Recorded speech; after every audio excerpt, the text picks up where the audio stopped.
आप सभी को नमस्ते। प्रिय विद्यार्थी साथियों, यह वीडियो बीए, बीकॉम, बीएससी, बीएचएससी, बीबीए फर्स्ट ईयर के उन विद्यार्थियों के लिए है जिन्होंने राष्ट्रीय शिक्षा नीति 2020 के तहत व्यावसायिक पाठ्यक्रम के अंतर्गत व्यक्तित्व विकास या पर्सनालिटी डेवलपमेंट का चयन किया है।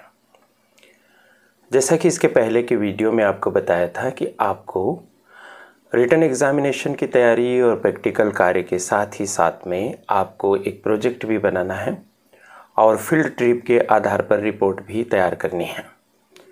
इस वीडियो में हम आपको यह बताने जा रहे हैं कि आप सफल व्यक्ति के जीवन से प्राप्त सीख या शिक्षा के आधार पर रिपोर्ट कैसे तैयार करेंगे। यह करियर एडवाइस चैनल है, इसे आप सब्सक्राइब कर दीजिए, बेल आइकॉन भी प्रेस कर दीजिए ताकि नए वीडियोस के नोटिफिकेशन आपको मिलते रहे। यह चैनल निरंतर परिश्रम करते हुए आपकी तैयारी में सहयोग कर रहा है, आप इसके साथ जुड़े रहिए। इस रिपोर्ट को बनाने के संबंध में 3-4 महत्वपूर्ण बातें हैं जिनको हम सीख और समझ लेते हैं। सबसे पहली बात तो यह है कि हम किसी एक ऐसे व्यक्ति को चुनें जिन्होंने सफलता प्राप्त की है या जिन्हें आप सफल मानते हैं। कई कॉलेजेस छोटे कस्बों में हैं जहाँ के विद्यार्थियों के सामने यह समस्या है कि हम कहाँ से इतने सारे सफल व्यक्तियों को चुनें कि 100-200 विद्यार्थी उन पर काम कर सके। तो यदि हम थोड़ा सा सफल व्यक्ति की परिभाषा को समझ लेंगे तो हमारे सामने विकल्प की भरमार हो सकती है। सरल भाषा में कहें तो सफल व्यक्ति से तात्पर्य उस व्यक्ति से है जिसने अपने जीवन में जो भी लक्ष्य निर्धारित किया है उसको उसने प्राप्त कर लिया है। थोड़ा सा और हम इसे व्यापक अर्थ दें तो हम इसमें यह भी जोड़ सकते हैं कि हम हर उस व्यक्ति को सफल मानेंगे जो अपने जीवन को खुशहाली के साथ, संतुष्टि के साथ और सार्थकता के साथ व्यतीत कर रहा है। वह व्यक्ति अपने जीवन में सफल है। इस नज़रिए से अगर आप देखें तो आपके आसपास सफल व्यक्तियों की एक पूरी की पूरी श्रृंखला होगी जिसमें से आप किसी एक व्यक्ति का चयन करके उनके जीवन का अध्ययन कर सकेंगे और यकीन रखिए कि बेशकीमती शिक्षाएं प्राप्त कर सकेंगे। ऐसे व्यक्तियों में कौन हो सकते हैं? ऐसे व्यक्तियों में प्रशासन के क्षेत्र में या राजनीति के क्षेत्र में, खेल के क्षेत्र में, कृषि के क्षेत्र में, उद्योग, व्यापार, व्यवसाय, धंधे के क्षेत्र में या अध्यात्म के क्षेत्र में या जीवन के हर क्षेत्र में जुड़े हुए लोगों पर आप दृष्टि डालिए और उनमें खोजिए कि उन्होंने अपने लिए, जीवन के लिए जो क्षेत्र चुना है उसमें वो किस ऊंचाई पर पहुँचे। यदि आपकी दृष्टि में यह तय कर लिया है आपने कि मुझे भी प्रशासनिक क्षेत्र में जाना है, पीएससी या यूपीएससी के ज़रिए मुझे कोई प्रशासनिक पद प्राप्त करना है, तो आप देखिए कि आप किन्हीं आईएएस अधिकारी या फिर पीएससी के माध्यम से चयनित डिप्टी कलेक्टर, डीएसपी या फिर इसी सिलसिले में आप नीचे के स्तर पर पद सोपान में आएंगे तो पटवारी आदि, इनमें से आप किसी के भी जीवन से शिक्षा प्राप्त कर सकते हैं।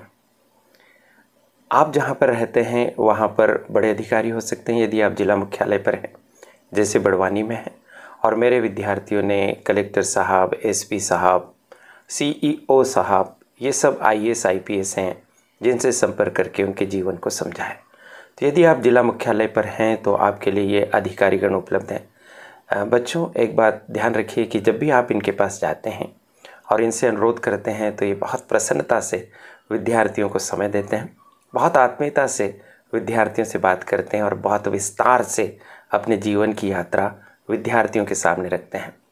तो आप अपने मन में आ रही किसी भी प्रकार की शंका, आशंका या झिझक को निकाल दीजिए कि मैं कलेक्टर साहब से कैसे चर्चा कर पाऊंगा। हमारे विद्यार्थियों को आदरणीय कलेक्टर साहब ने अनवरत 2 घंटे का समय दिया था और 75 प्रश्नों की एक विस्तृत प्रश्नावली के हर प्रश्न का उत्तर विस्तार से दिया था और अपने जीवन को एक तरह से खोल कर हमारे विद्यार्थियों के सामने रख दिया था। विद्यार्थी बहुत प्रेरित हुए थे। तो आप भी अपने जिला मुख्यालय पर जाकर संपर्क करें, उन्हें अपना उद्देश्य बताएं और उनसे समय लेकर एक अच्छी व्यवस्थित प्रश्नावली तैयार करें ताकि आप उनके जीवन को समझ सकें। यदि आप चाहते हैं कि प्रश्नों के निर्माण में हम आपकी मदद करें तो कृपया आप कमेंट बॉक्स में बताइए, अगले वीडियोज़ में हम आपकी इस समस्या का भी समाधान करेंगे। यदि आप छोटे स्थान पर रहते हैं, जैसे विकासखंड स्थान पर रहते हैं या तहसील स्तर पर रहते हैं, तो आपको नायब तहसीलदार साहब मिल जाएंगे, एसडीएम साहब मिल जाएंगे। आप उनसे चर्चा करके भी उनके जीवन को समझ सकते हैं। प्रशासन से इतर यदि आप चाहते हैं कि राजनीति के क्षेत्र में कोई व्यक्ति बहुत बुलंदी पर पहुंचे हैं, तो वह भी सफल व्यक्ति है और उनसे भी आप जीवन में बहुत ही बहुमूल्य शिक्षाएं प्राप्त कर सकते हैं। ऐसे राजनीति के क्षेत्र में सफल व्यक्तियों में सांसद महोदय हो सकते हैं, विधायक महोदय हो सकते हैं, जिला पंचायत के अध्यक्ष हो सकते हैं, या फिर पंचायत के सरपंच भी आपके अध्ययन के क्षेत्र में शामिल हो सकते हैं। इसी तरह से विभिन्न राजनीतिक दल हैं जिनका एक संगठनात्मक स्तर होता है, तो आप किसी भी राजनीतिक पार्टी के जिला अध्यक्ष या उनसे भी चर्चा करके आप उनके जीवन की सफलता के सूत्र पता कर सकते हैं। यदि आप चाहते हैं कि खेलकूद के क्षेत्र में आप काम करें, तो आप ऐसे खिलाड़ियों को पहचानिए जिन्होंने कम से कम विश्वविद्यालय स्तर पर महाविद्यालय का प्रतिनिधित्व किया हो। ऐसे विद्यार्थी आपको आपके कॉलेज में भी मिल जाएंगे। आप उनसे संपर्क कीजिए। रणजी ट्रॉफी के कोई खिलाड़ी हों जो आपके शहर में रहते हैं, या इसी तरह की, ये तो क्रिकेट की बात हुई, रणजी ट्रॉफी, विभिन्न खेलों की विभिन्न राज्य स्तरीय प्रतिस्पर्धाएँ होती हैं, अंतर्राज्यीय प्रतिस्पर्धाएँ होती हैं, राष्ट्रीय स्तर की प्रतियोगिताएं होती हैं। तो यदि खेल आपके जीवन का लक्ष्य है, तो आप ऐसे खिलाड़ियों से संपर्क करके उनके जीवन को भी समझ सकते हैं। आप चाहते हैं कि स्वरोजगार के क्षेत्र में अपना करियर बनाया जाए और रोजगार ढूंढने की अपेक्षा रोजगार प्रदाता बना जाए, तो आप देखिए कि किसी व्यापारी से, व्यवसायी से, उद्योगपति से, किसी उद्यमी से आप मिलकर उनका इंटरव्यू लेकर उनके जीवन से शिक्षा प्राप्त कर सकते हैं। आप अपने मोहल्ले में देखिए कि कोई ऐसे नेतृत्वकर्ता हैं जिन्होंने मोहल्ले में एक एकता बना कर रखी है, जो सुख दुख के साथी हैं, जो बहुत पसंद किए जाते हैं। उनसे भी आप इंटरव्यू लेके उनके जीवन को समझ सकते हैं। कहने का तात्पर्य यह है कि ऐसे व्यक्तियों की कमी नहीं मिलेगी आपको जिन्होंने अपने जीवन को सार्थकता के साथ अभी तक जिया है और उनके पास आपको सिखाने के लिए बहुत कुछ है। आपके परिवार में भी ऐसे व्यक्ति हो सकते हैं। आप किसी भी तरह की हिचक छोड़ दीजिए कि मैं मेरे परिवार के सदस्य का ही कैसे अध्ययन करूं। यदि उन्होंने कहीं सफलता प्राप्त की है तो आप उनका अध्ययन ज़रूर कर सकते हैं। आप जिस विद्यालय में पढ़कर आए हैं उस विद्यालय में, या अभी जिस महाविद्यालय में आप अध्ययन कर रहे हैं, उस विद्यालय और महाविद्यालय के प्राचार्य जी हो सकते हैं कि वो बहुत सफलता के साथ अपनी शिक्षण संस्था का नेतृत्व कर रहे हैं, या ऐसे कोई आदरणीय गुरुजन हो सकते हैं जिन्होंने आप पर और बड़ी संख्या में विद्यार्थियों पर गहरा असर छोड़ा है और जिनकी शिक्षाओं और जिनके पद चिन्हों पर चलकर सैकड़ों विद्यार्थी अपने उज्जवल करियर का निर्माण कर रहे हैं।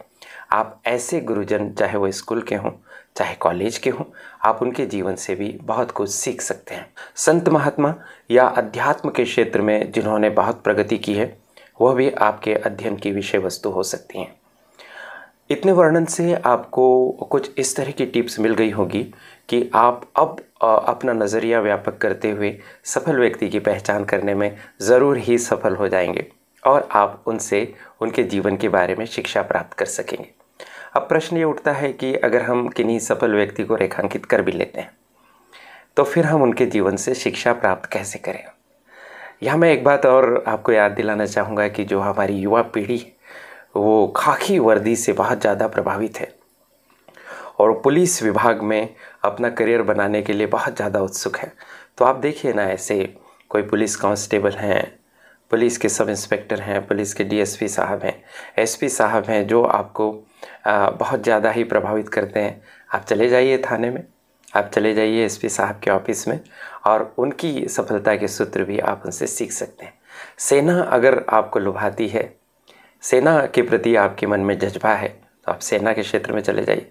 कवि हो, लेखक हो, रचनाकार हो, कलाकार हो, चित्रकार हो, मूर्तिकार हो, देखिए ना कितने सारे क्षेत्र खुल रहे हैं। इवन कोई ज्योतिषी है, कोई कर्मकांड के विशेषज्ञ हैं। यानी बस सवाल यही है कि उनके प्रति समाज का नज़रिया क्या है, उनके जीवन में उन्होंने किस तरह से सुख सुविधाएं, हंसी खुशी एकत्र की है, संग्रहित की है। यह सफल व्यक्ति आपकी माँ भी हो सकती है, जिन्होंने आपके परिवार को एक सूत्र में बांधा है। ऐसे करके आप चुन लीजिए, और चुन लेने के पश्चात अब सवाल आता है कि उनके जीवन का अध्ययन कैसे करें। तो आप एक प्रश्नावली बनाइए और उस प्रश्नावली के कुछ खंड बनाइए, जैसे उनकी पारिवारिक पृष्ठभूमि से संबंधित प्रश्न, जिसमें आप उनके माता पिता, उनके पूर्वजों के बारे में पूछ सकें और समझ सकें कि उनकी पारिवारिक जड़ें कहाँ से स्थापित हुई हैं। फिर आप उनके प्रारंभिक जीवन से संबंधित प्रश्न पूछिए, एक खंड बनाइए जिसमें उनका बचपन कैसे बीता, स्कूलिंग कैसे हुई, उन्होंने कौन से स्कूल में पढ़ा, कौन से कॉलेज में उन्होंने अध्ययन किया, अध्ययन के लिए जो उन्होंने विषय चुने वही विषय उन्होंने क्यों चुने। इस तरह से आपको यह पता चल पाएगा कि शिक्षा के क्षेत्र में उनकी प्रगति कैसे और कितनी हो पाई है। फिर आप उनसे पूछिए कि वर्तमान में जिस क्षेत्र के कारण आप उनका इंटरव्यू ले रहे हैं, मान लीजिए डिप्टी कलेक्टर साहब से या सब इंस्पेक्टर साहब से, तो आप उनसे पूछिए कि आपने यह जो लक्ष्य कब तय किया था, जिसको आप हासिल करके एक सफल व्यक्ति के मॉडल के तौर पर हमारे सामने है। तो फिर उसके बाद उनसे पूछिए कि इस लक्ष्य की प्राप्ति के लिए आपने कैसे तैयारियां की, कैसे पढ़ाई की, कैसे कैसे संघर्ष किया, और इस संघर्ष की राह में आपको कब कब असफलताएं मिली, आप कब निराश हुए, दुखी हुए, आप टूटे भी क्या, और यदि टूटे, निराश हुए, दुखी हुए तो फिर आप संभले कैसे। ये भी कृपा करके आप हमें बताइए, ताकि आपकी असफलताओं में भी अडिग रहने की उस हिम्मत से हम प्रभावित हो सकें, और हम भी जब जीवन के किसी मोड़ पर किसी भी वजह से मिलने वाली असफलता से टूटेंगे तो आपको याद करेंगे। जैसे आप नहीं घबराए वैसे हम भी नहीं घबराएंगे और आगे बढ़ने के लिए तत्पर रहेंगे। फिर उसके उपरांत उनको लक्ष्य प्राप्ति हो गई, उसके बाद उन्हें कैसा महसूस हुआ, कैसे उन्होंने इस पर रिएक्ट किया, उनके इस लक्ष्य प्राप्ति में क्या वो अकेले ही इसका श्रेय लेंगे या उनको इस लक्ष्य प्राप्त करने में सहयोगियों की भी कोई एक समूह रहा है। चाहे वो उनके परिवार के सदस्य हो सकते हैं, उनके दोस्त हो सकते हैं, उनके कोचेस हो सकते हैं, या परिस्थितियां हो सकती हैं, प्रेरणाएं हो सकती हैं, ऐतिहासिक व्यक्तित्व उनको प्रेरित करते रहे हों, या किसी किताब ने उनकी ज़िंदगी के ताने बाने को पूरी तरह से बदल कर रख दिया है। ये रहस्य आप ज़रूर जानने की कोशिश कीजिए। उसके पश्चात वर्तमान में वो कौन कौन सी चुनौतियाँ, कौन कौन सी समस्याएं अपने सामने देखते हैं, दिन प्रतिदिन के जीवन में उनके सामने क्या चुनौतियाँ आती हैं, तो उससे वो कैसे निपटते हैं, इन सब बातों को जानिए। फिर अंत में आप उनसे ये भी जानिए कि उनके भविष्य की योजनाएं क्या हैं। आज वो जिस मुकाम पर खड़े हैं वहाँ तक पहुँचने के लिए ही असंख्य लोग तरसते हैं, लेकिन क्या यहाँ पर आप अपनी महत्वाकांक्षाओं की, अपनी सफलताओं के सिलसिले की यात्रा की समाप्ति का बिंदु मानते हैं, या फिर इसके आगे भी कोई आसमां, इसके आगे भी कोई मंजिल है जो आपको बुला रही है और आप उस तरफ जाना चाहते हैं। देखिए तो उनके मन में और कौन कौन से ख्वाब पल रहे हैं जो आपको बता सकेंगे।